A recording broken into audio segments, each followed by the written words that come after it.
not adequately thank you. Pakistan and the modern world in conferring a degree upon me. You and the University of Kansas City have bestowed upon me and my country an honor for which I cannot adequately thank you.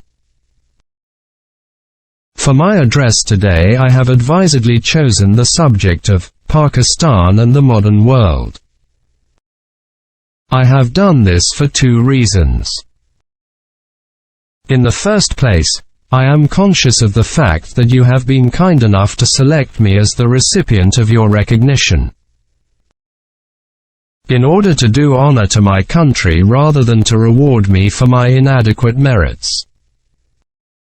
It is fitting, therefore, that in expressing gratitude for your generosity, my country more than myself should speak to you on this occasion. In the second place, we live today in an era of widening horizons. It is in a sense an era in which new countries are being discovered. More than 4 centuries ago, great explorers from Europe voyaging out to discover the continent from which I hail, discovered your great land. You, with your growing interest in the affairs of the world, are poised in a moment of history when you cannot but carry that voyage forward. If I may be permitted to say so, that discovery of Asia has not yet been accomplished. In fact, it has only just begun. In speaking to you today, I trust I shall be of some assistance to you in discovering a part of Asia which I know well and which is very dear to me, and in pointing out some of the links that destiny is forging between your people and ours. Pakistan is a new state, or to be more exact, a new democracy. As a democracy it is not yet 3 years old. There was a time when your 55 country where the traditions of civil liberty, freedom and democracy have now taken such firm root, was a new and young democracy, and the memory of your struggle for independence was yet fresh in the minds of men. If you can, in your imagination, reconstruct those times for a little while,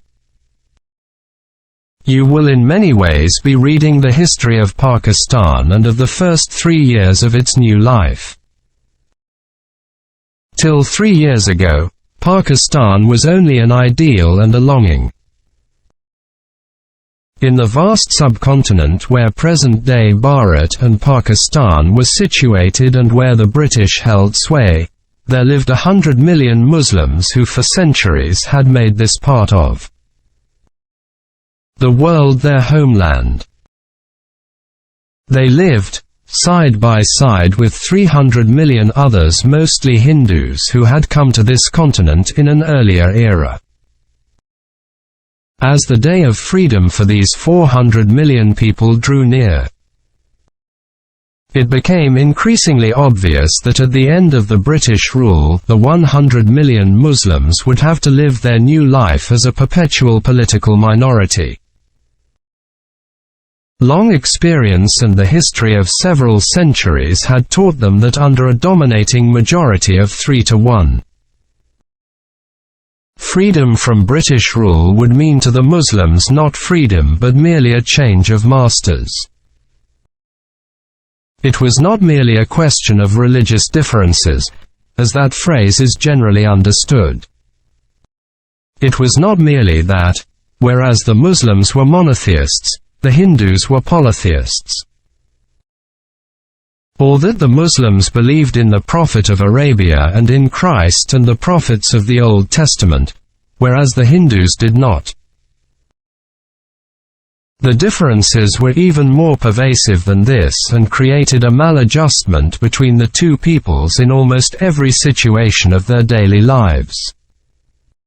The Hindus believed in a caste system, which made it a sin for those at the top of the hierarchy to eat with the so-called lower human beings or in some cases even to touch them. The Muslims believed in the equality of all men, regarding even priesthood as unnecessary and a negation of the bond which exists between God and each of his creatures. Their economic outlooks were also very different. The Muslims believed in the right of private ownership for everyone, whether man or woman, and had laws of inheritance. Economic institutions, which unlike those of the Hindus were designed to promote the distribution of wealth and discourage vast unearned accumulations. But since the Hindus were much larger in number, the Muslims feared that under their domination, the culture of the Muslims would suffer a great setback and would perhaps be totally eclipsed. Furthermore, in a country which was, on the whole, backward, the Muslims, economically and industrially, were even more backward. It seemed certain to them that, as an unalterable and perpetual minority, their economic position would grow even worse. Thus, to the Muslims in that part of the world, freedom from British rule meant practically nothing unless it meant freedom from the domination of the Hindu majority also. It was for these reasons that they asked for a country of their own. The demand was not so unreasonable as it was made out to be by some people at the time. The subcontinent was vast enough for two large countries. The Muslims were numerous enough to constitute a nation bigger than most nations in the world, and in the subcontinent there were large enough areas where they were in a majority. It is these areas that were separated and today form the independent sovereign state of Pakistan. We believed then and we believe now that the demand of the Muslims in British India to have a separate state of their own was, both on human and geopolitical grounds, a very reasonable demand. To millions of Muslims it meant the only opportunity for genuine freedom and genuine self-government. To millions of Hindus it gave the same opportunity for developing their own culture, untrammeled by the constant discontent of a large and unmanageable minority. From the point of view of world peace, the creation of two independent and comparatively homogeneous states, instead of a single uneasy and unwieldy state, with great strains and stresses within the body politic, was the greatest contribution that could be made towards the creation of a stable new Asia. Peace-loving men and women who today lament the strained relations between Pakistan and Bharat. None laments them more than we do should at least have this consolation that had Pakistan not been separated from the rest of British India, far more serious and dangerous cracks would have appeared in that subcontinent, resulting in untold upheavals. Potentially, therefore, the creation of Pakistan has by itself dissolved what would have been a perpetual danger zone in Asia. But it has done more than that. Cast your mind on all the countries of Asia one after another. Almost everywhere you will see intense nationalism, great backwardness, impatience with colonial rule and, in some, a greater or lesser degree of democratic rule. But in many of them you will also see internal strains, moral doubts, ideological conflicts, waverings, hesitations and confusions. Halting democracies and ideological confusions create great anxieties for the governments in Asia, for the peoples of Asia and for peace-loving and world-minded people anywhere. In the midst of these, Pakistan stands unified. It stands unified because its people are free from mental confusions which elsewhere create disruption and cast menacing shadows on the future. They have chosen for themselves the path chalked out for them by their simple, practical, clear-cut beliefs and decisions. Foremost amongst those beliefs are the belief in the supreme sovereignty of God, belief in the equality of men, belief in democracy and the right of the people to be governed by their own freely chosen representatives, belief in individual destiny, in the fundamental freedoms of every single man and woman, in the right of every individual to the fruits of his own honest effort, belief in the sanctity of human life and human liberty, belief in the sanctity of the home, belief in universal peace, but an equally strong belief in resisting aggression, tyranny and exploitation.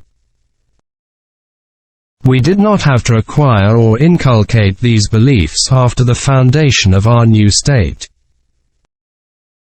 On the contrary, we founded a new state because we wanted to practice these beliefs without being inhibited by the contiguity, and without being thwarted by the domination of other conflicting ways of life.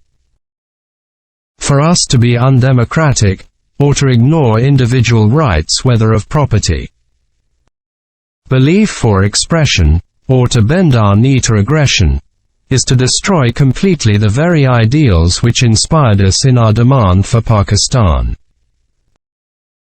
This intensity of purpose and this firm faith have, during the last 3 years, been demonstrated in ways which surprised our critics and our friends, and in some ways went beyond our own expectations. When British India was partitioned, we, the Pakistanis, were asked to set up a new state of 80 million people within a period of 2 months. We had no capital and no flag. Our administrative machinery had to be built up from scratch. We were allotted an army, but its personnel was dispersed far and wide and could not come together for months. We had no military equipment.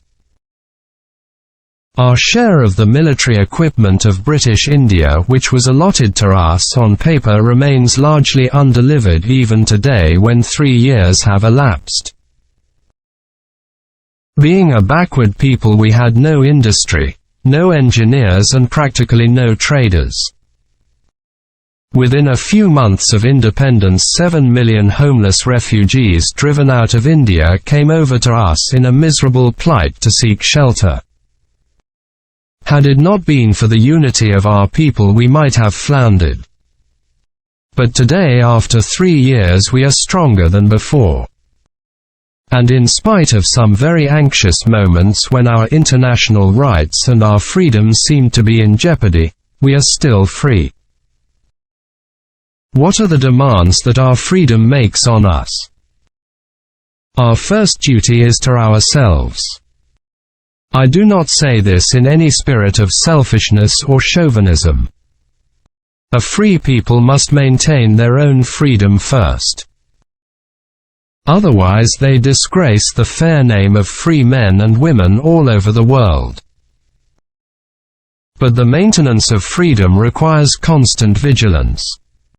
Liberty does not descend upon a people. A people must raise themselves to it. It is a fruit that must be earned before it can be enjoyed. That freedom means freedom only from foreign domination is an outworn idea. It is not merely governments that should be free, but the people themselves who should be free, and no freedom has any real value for the common man or woman unless it also means freedom from want, freedom from disease, freedom from ignorance. This is the main task which confronts us if we are to take our rightful place in the modern world. We cannot hold the clock back, and therefore it is we who must go forward at a double pace, bending all our resources and all our energies to this great purpose. Students of history are aware that during the last 2 or 3 centuries of foreign domination our people have not kept pace with the march of civilization. It was during these centuries that Western civilization, of which you are the proud torchbearers, discovered a use for science which, though not new, was so fast in tempo and so vast in its magnitude that it gave civilization a new orientation altogether. This is the phase that for various reasons our people missed. The result is that today we find multitudes emerging as large, free nations in Asia with their material and mental resources utterly undeveloped and with their standards of living so low that the world conscience should not be content to leave them stagnant. Our ancient steadfast faith, which is such a source of strength to us on the ideological front in these modern uneasy times, must be wedded to the pioneering virility of modern technology. This is the synthesis we must achieve, and achieve quickly, not merely for the sake of progress but for the sake of world peace itself. For I sincerely believe that war and peace and progress and prosperity are all indivisible today. The innumerable millions of Asia, heirs to ancient cultures and ancient civilizations, have, after centuries of suppression, entered upon a new and dynamic phase of nationalism. Most of them were accustomed to looking at the West from the position of subject peoples and could see little beyond the less attractive side of what to them was Western civilization. Their newly won freedom has, however, corrected their vision, and they are better able to see both the Western world and their own surroundings in their true perspective. While on the one hand they are filled with admiration at the sight of the progress and the advancement of civilization in such great countries as the United States of America, they are more impatient than ever before with their own misery and backwardness, and are keenly searching the horizon for the signs of a bright day. They are acutely aware of the great contrast between their own standard of living and the standards of living in the Western world. This disequilibrium is in many ways most disquieting and has in it the seeds of unpredictable upheavals. For the sake of world peace, for the sake of world civilization, Asia must be made stable, but it cannot be made stable unless discontent is removed and the germs of disruption are killed. By better and cleaner living, which means no more and no less than enabling the peoples of Asia to enjoy the fullest advantages of freedom and democracy. In this situation, we consider the role of Pakistan to be that of a stabilizing factor in a backward and discontented part of the world. We hope to be able to play this role successfully by our strong faith in God, in democracy and in our own unity, by the resources of our lands and waters and by our will to work. On these points Pakistan stands firm. What, however, is the role of the Western world in this situation? It is to demonstrate that true democracy is international in its very conception and does not shirk its responsibility for the maintenance of world peace. That it discharges this responsibility by defying not only this or that particular aggressor, but aggression everywhere, and that it has a constructive and not merely a defiant outlook. We conceive the role of the Western world to be the enlightened one of sharing its great fund of knowledge, skill and experience with those who were denied their opportunities but who constitute a major part of the world's population and without whose progress the world will limp along only on one leg, if at all. I have met many liberal-minded and thoughtful men in your country to whom these are the only aims worth pursuing in the domain of international affairs today. I am certain therefore that the vast majority of your people regard the emergence of the democracy of Pakistan, its progress and future development, as of great importance in Asia, for they are convinced that Pakistan's strength will be a happy augury for peace. An American statesman pointed out the other day the great similarity of the beginnings of Pakistan with the early days of America. Of how America began mainly as an agricultural country just as Pakistan is today, and of how both struggled successfully to free themselves of foreign rule. As your belief in individual enterprise and in civil liberties has led you to great heights both as a productive and as a democratic country, so we hope that our country, too, by following the same path and by believing in moral values, will shorten the period between its emergence as a peaceful, stable democracy and its emergence as a prosperous state, in order that our cooperation with the peace-loving nations of the world, which we are most desirous to promote, should have weight and substance, and we should be enabled by preserving our liberty and by uplifting our masses to make our full contribution to the security and happiness of mankind. May I leave this thought with you today, this, and the heartfelt gratitude of one whom you have honored as the servant of a democratic and determined people. By your generous gesture of kindness and esteem, you have almost relieved me of the pleasant task which I came here to perform, namely to bring Pakistan and the United States of America closer together in the name of humanity. And the evening of the 13th of May, after the